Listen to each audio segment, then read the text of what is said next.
No end to Israel's violations of international law. Human rights groups are warning that Tel Aviv is putting in place the final pieces of what has been described as a, quote, greater Jewish Jerusalem that will require ethnically cleansing tens of thousands of Palestinians from the city. The rights groups have condemned Israel's plans. According to rights groups, Israel aims to annex settlements to Al-Quds and turn Palestinian areas into a no-man's land. The Israeli regime's plans have put thousands of Palestinians in danger of being removed from their land. Jerusalem Al-Quds is where Palestinian families have lived and worked for generations. Israel has been, Yuri Avnery, who's a prominent Israeli peace activist, a former member of the Knesset, he terms it the slow-motion ethnic cleansing of the Palestinians. So Israel has been forcing out Palestinians since they seized control of East Jerusalem in 1967. Part of the issue is that a significant number of the Palestinians who live there refuse to accept Israeli citizenship. So Israel's quite happy to consider them as just permanent residents, but they have limited status and of course can't vote in any Israeli election, and I suspect they can't vote even in the Jerusalem election. So while this may be a principled position, politically it sort of is counterproductive.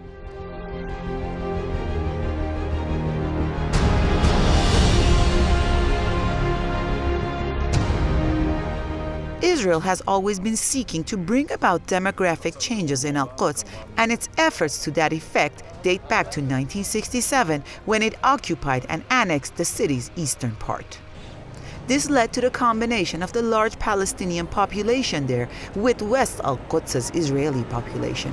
Israel also expanded the city's municipal borders as a way to covertly annex West Bank's territory. It initially set an upper limit of 30% Palestinians to 70% Israelis in Al-Quds, but it has been losing the battle to maintain that ratio ever since.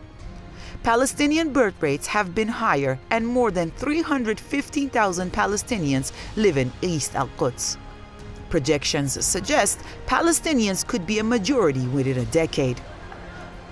All this shows that the momentum is not on the Israeli regime's side.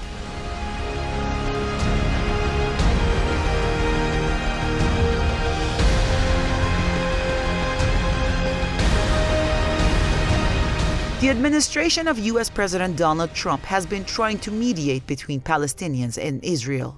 Trump is said to have devised a peace plan.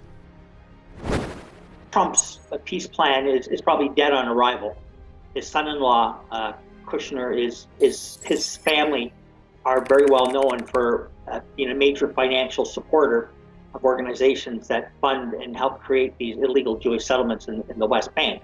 So he is the so-called impartial observer, and very close ties to leading right-wing Israelis. And I don't think the Palestinians, and some of them have written that the United States is out of the game. They're not talking to them. That's what the Mahmoud Abbas said. They're not going to talk to the Americans. But observers say the plan will be highly favorable to Israel and dismissive of the Palestinians. They also believe that Trump's bid for peace between the two sides is stillborn. Meanwhile, reports say during his visit to Saudi Arabia, Palestinian President Mahmoud Abbas was pressured to accept peace with Israel or face removal from office. Well, that rumor is widespread, and it's probably true. And that the Saudis did call Abbas, to receive his marching orders, I guess. They did the same thing with Hariri, who was Prime Minister of Lebanon, and he landed. They surrounded his plane with policemen, and they had forced him to read a statement saying he was going to resign.